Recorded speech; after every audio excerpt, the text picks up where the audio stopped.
Hello YouTube, it's Matt here, and this is a video about laying a bonded screed.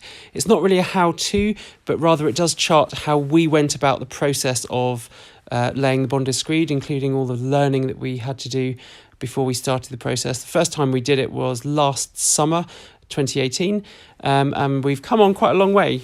We've now done 2 basements of bonded screeds, and yeah, my caveat, which I'm going to repeat at the end of this video, is that we are not professionals.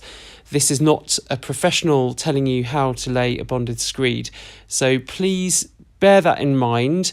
We're not saying how you should do the job, but we are simply saying what worked for us, and I think we got some really excellent results. We certainly were a little slow and OCD about the process, because, you know, when you've never done something before, it pays to ensure that you fully understand everything that's going on. At least that's the way that I work. So yeah, obviously if you're a professional screeder or you're someone who does this kind of thing all the time, a lot of this will be second nature to you, and you might find it a bit funny that I'm going through it in such great detail. But perhaps other people might find it useful. So enjoy watching. Now, there's very many reasons that you might want to lay a bonded screed. In our case, it is to level a very uneven concrete floor. What we had to do with this concrete floor, there's about 70 mil of variance in height of the structural concrete. So what we had to do is we had to scabble some of it down, and we had to fill lots of holes, and we ended up, on the most part, with a surface that looks like this, a very pitted surface. Now, water collects in here, as you can see, because it's a basement, and what we want to do is make sure that the water flows very smoothly from the edges, down the membrane, and into the sump. And what was happening is we're getting these enormous kind of hits of, say, 70 mil deep, because it was a very uneven floor, and we needed to fill them and also to create a lovely fall to the centre. In our rear basement, we actually wanted to screed it completely flat because we're using perimeter drains. But anyway, that's the reason that we're doing this here. So the reason that we used an Ardex cement as opposed to a normal sand and cement screed for bonded screed is that the Ardex is suitable for use in wet conditions, and because this is a basement, obviously the water filters through the wall, comes down the cavity drain membrane system and ends up on the floor, and it can potentially stay wet for a very long period of time before it gets to the sump. So obviously a sand and cement screed would break up in wet conditions, but an Ardex and sand screed is fully submergible in water.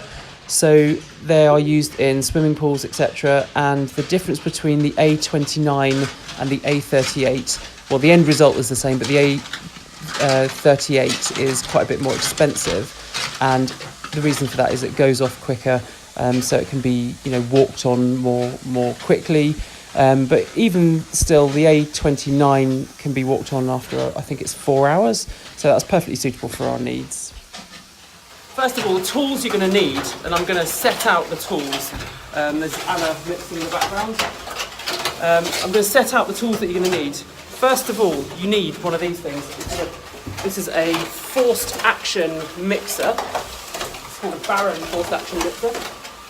This particular model is the I think it's the A18, isn't it? Yeah. And what it does, it's different to a normal tumble mixer in that the Baron is, well, I'll show you.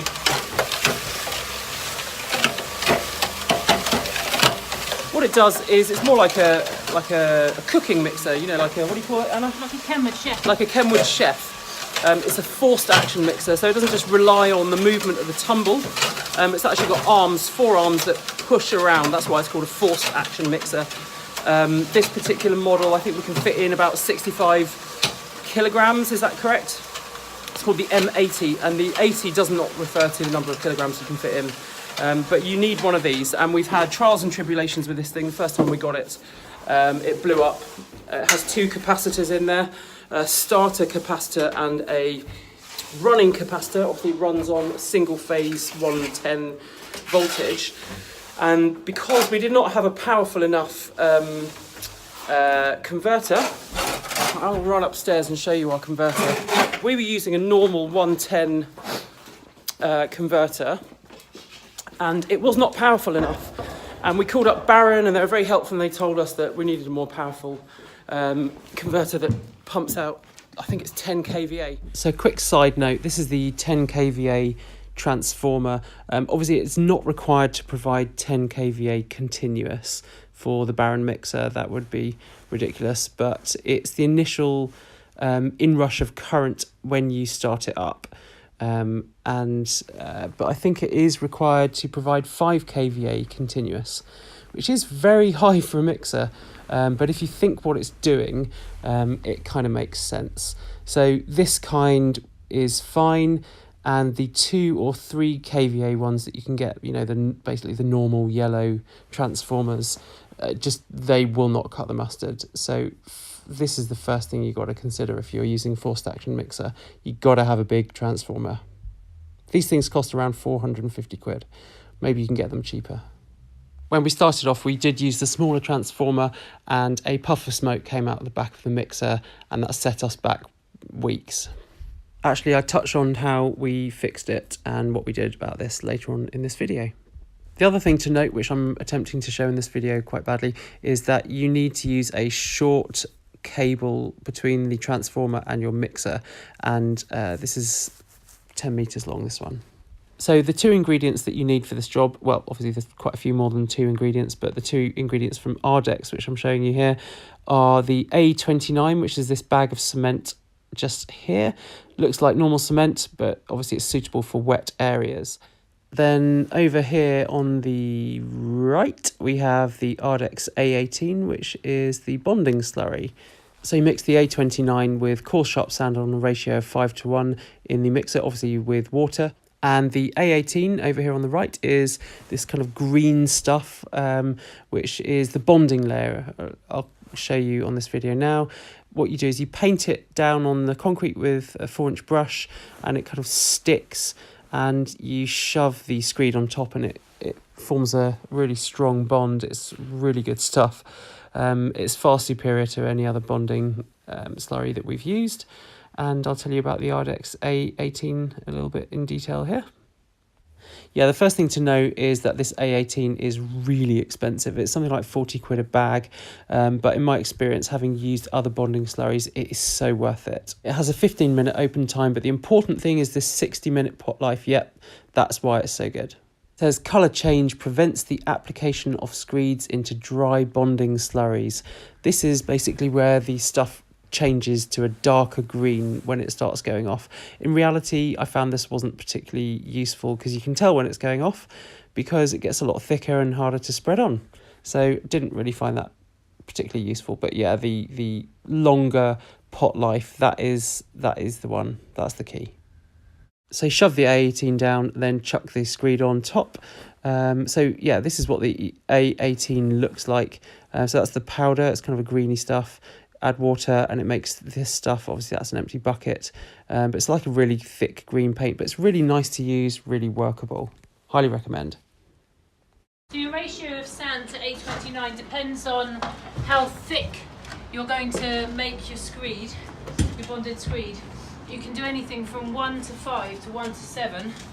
We're working on a 1 to 5 ratio, so we have 50 kilograms of coarse sharp sand to 10 kilograms of A29.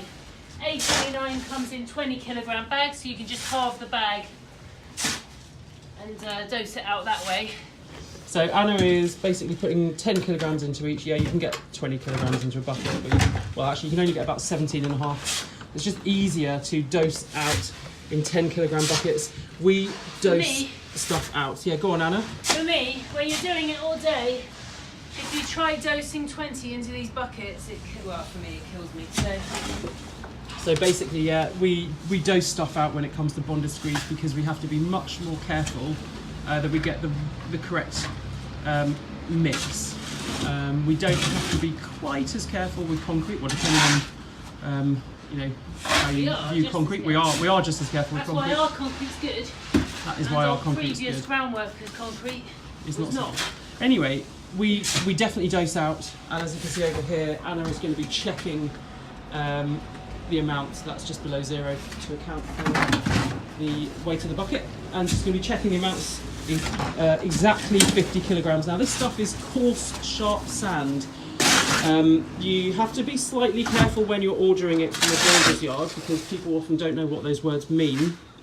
Anna, can you perhaps just explain what a coarse, sharp sand is for us? Basically just when the aggregates in the sand fit a certain size range. Yeah. And the Ardex have got a graph of what that should be. Yeah, so to be honest, the coarse sharp sand from Builder Depot is fine. The coarse sharp sand from Lawson's is fine. There are the two places we got it from, both being fine. The bulk bags tend to be slightly different to the small bags, but the cost of bulk bag is obviously about much 50, cheaper. 40 quid for a tonne. So yeah. To give you an idea, in terms of the amounts, we're using about 20 bags of A29 with cement for this whole basement. Oh no, sorry, about 15 bags of A29 for this whole basement, and I think we got in 2 tonnes. Look at him go. I think we got in 2 tonnes of coarse sharp sand for this basement.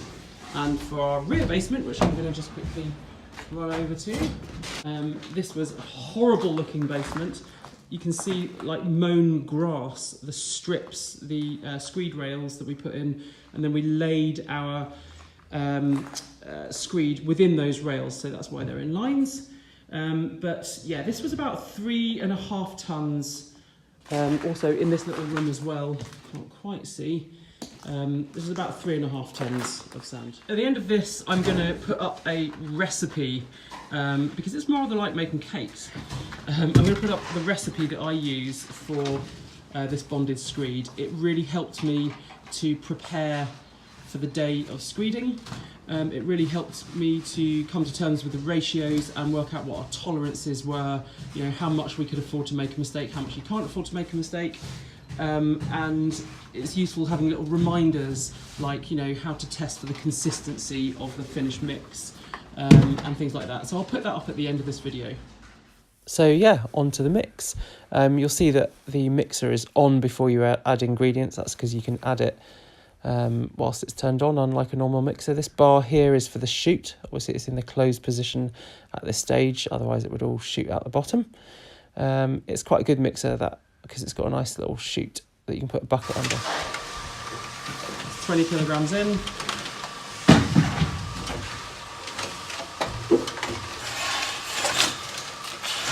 $30 kilograms in. At this point, Anna will probably go and get a bag of A29, or half a bag, and add it to the mix.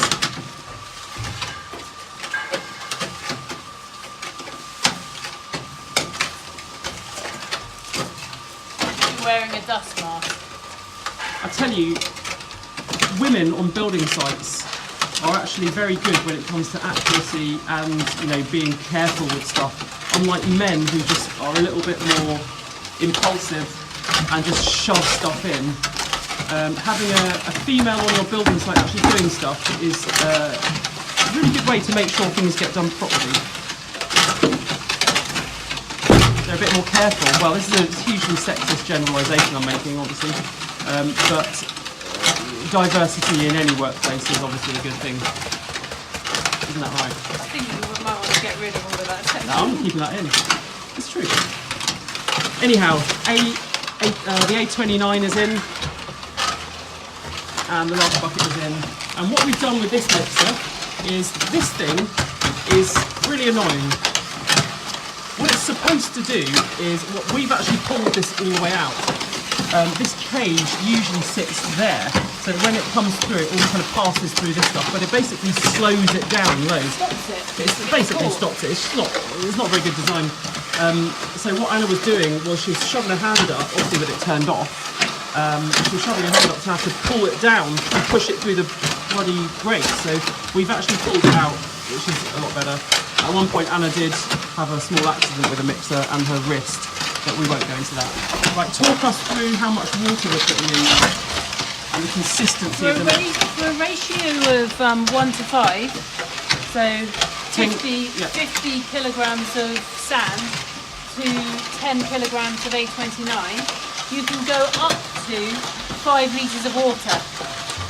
However, obviously it all depends on how wet your sand is. Our sand isn't that wet, it's been outside, it's been quite dry for a few days. When we started this, it was rainy and the sand was wet. You want the consistency to be like a snowball, but to be honest, it's really forgiving, and it's actually easier to screed when it's slightly damper. Even if it's slightly damper, as long as when it's screeded, the water doesn't come up to the surface, you know you're okay. And whoever's screeding will prefer it if it's on the slightly damper side. Yeah, when I've been screeding, when Anna has mixed the thing a bit too dry, and it is a dry mix of course, this is nothing like concrete. This is a dry mix. It's not like a screed, it's not like a normal screed. It's also not like a normal unbonded screed. This really comes out, it looks like sand, it just looks like grey sand. It doesn't look like it's going to form into anything, but of course it does. So it is very forgiving. Anyway, we'll get an idea about the consistency by looking at this, I think. So most people would say that this is like too wet a mix.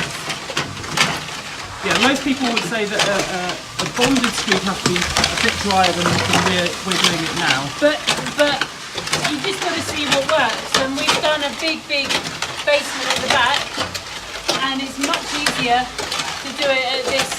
Obviously, the more water that you put in originally at the beginning into the mix, the more shrinkage you'll have. So you have to be careful not to put too much water in. Of course, Well, the A29 helps with that, because that prevents the shrinkage. It doesn't shrink. Yeah. It doesn't shrink. As long as you stick within these boundaries, it's fine. But if you do put too much water into this and you find that water comes to the top when you're screeding bonded screed, you're in the wrong ballpark at that point. You need to make sure that water does not come up. We do not want water evaporating from the surface of the screed. Right, so how long's that been in the mix? 5-6 minutes? No, a couple of minutes. Oh, okay. So I'll hold this up here. Anna's going to just show us what the consistency should be. So this is like quite wet, sloppy. It technically, if you see anyone like an Ardex person's video, they'll have it slightly less sloppy than this. I like it like this, and also sometimes it's waiting around with us for like 15-20 minutes, and by that time that's not it a good dries excuse, up. but yeah, no, it's fine. The pot light at the Be practical. Practically speaking, that will make a really easy mix for someone to screed. Do you mind if you pass it? yeah, I'll just get out of the way so that I can show. Joe's going at it here. We'll come back and talk in a minute about the tools used for the actual screeding process. So to me this looks really quite wet actually, but I think it's going to be okay. Joanna's now emptying it out. As you can see, when you pull this lever, that is in a closed position, and then we pull it out, and basically it's pretty slow to come out.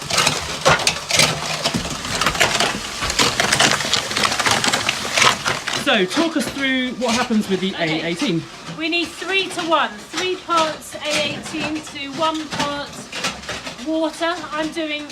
Could you just clarify what that means? Is it in weight or in volume? Well, volume. So I'm doing 3 litres of this, or it's a 300 ml, 3,000 ml, sorry, and 1,000 ml of water. Give me a sec. So yeah, just to be clear, when you make up a screed, it is 5 to 1 weight, and when you make up an A18, it is 3 to 1 volume. So we're measuring out in...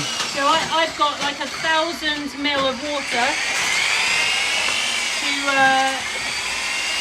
3,000 ml of powder. Yeah, so we put the powder into the... we put the powder into a measuring jug because we're measuring the powder by volume.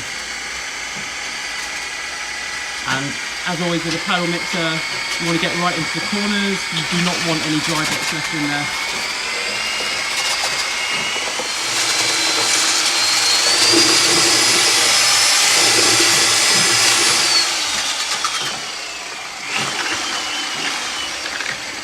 Now I'd say that you can do this job. In fact, Anna and I did pretty much most of that back basement, just the two of us, me on the screed, Anna on the mixing of both of these things. It's hard work, a lot of hard work. With 3 people, floor of say 25 square metres, it's a lot easier with 3 people. With a floor of kind of 40, 50, 60, 70, you know, you've got to have 3 or 4 people for that job really. But if you want to go slowly like we did, you can do it with 2 people. So we're using barrows for this, but the whole of our rear basement we dished out the screed in... A18, so you first. For our rear basement we dished out the screed in buckets. This A18, I've got gloves on and it's not nice to handle. Yeah, so with our rear basement screed, we dished it out in buckets. It was a very long, laborious task. We just kind of went at it for 4 or 5 days, which is a ridiculously long time, but you know, we were very new to it. So here's what's happening here. Let's have a look. Joe is basically pouring it on and is painting it with a 4-inch brush. Now, to prepare this surface, you have to be obsessive compulsive, in my opinion. We have 2 hoovers down here. We've had 3 hoovers on the go at a time with all 3 of us hoovering, trying to get every last bit of dust off of your concrete substrate. You have to be really careful because you want it to bond. So you can see Joe is literally pouring this stuff on and painting it with a nice 4-inch masonry brush, I think it is. We've actually got little channels that were cut previously because we thought that we weren't going to need to screed it.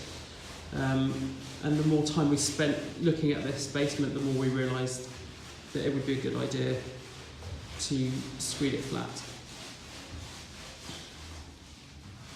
So Joe's really working the A18 into the concrete substrate. What we're not showing you in this video is the weeks of preparation work getting this basement ready in terms of scabbling it down, using a breaker to break the high points, using resin-based products to fill large holes. And you can see we've got these 3 ruddy holes in our wall still, which we've excavated. I'm not going to go into the details of why we've got holes in our walls, but put it this way, we didn't build these walls. But we are now trying to resolve the issues. And we've done a lot of research and spoken to a consultant about the very best way to fill these holes. They are structural walls, obviously. So, Joe's literally chucking it down in a barrow. This is much quicker than using buckets, which is what we did for the whole of our basement.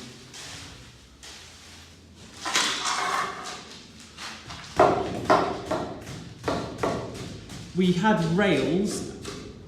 Our rails were made out of plywood. We literally just bought a piece of ply, or had it on site, and cut it into, was it 2-inch? I think it was 2 inches, wasn't it, Joe? Yes. Yeah, we cut it into 2-inch widths, and we laid the rails in a kind of a star configuration in this back basement because we wanted all of the falls from all of the edges of the basement to go to the middle. Very, very light fall we have here. It's not a serious fall. We would like to interrupt this broadcast for a small display of musicality when cutting screed rails.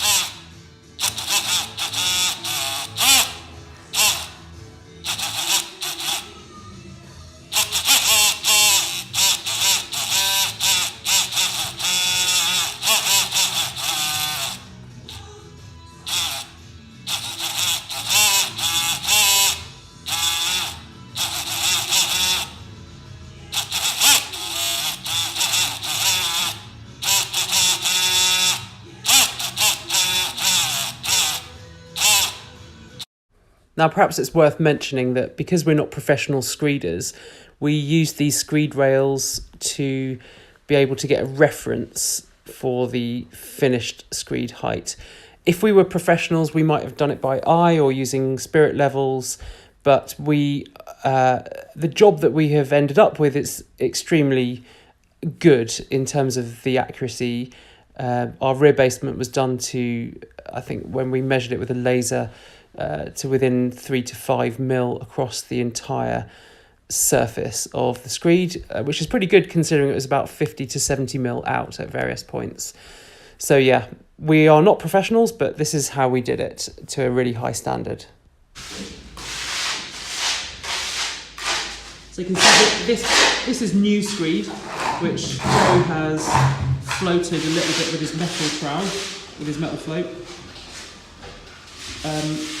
As I say, some people say that we shouldn't do this because it brings the water to the top. We've done a lot of research.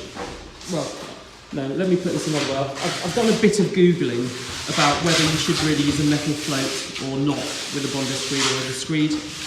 And most people don't do that. But it gives you a much nicer, smooth finish, which is quite good when you're basically encouraging water to go in a direction.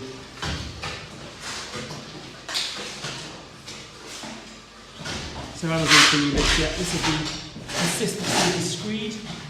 You've got a bit of harsh lighting here, so it looks a bit weird, but it's basically it's like sand, really. It's like wet sand. You notice the marbling on this screed. That's not because water rose to the top. It's because halfway through our last screed, it rained. And we've got areas where water can come in. Water just came through. Luckily, the areas affected had screed on it for a few hours, so it just stayed on the top.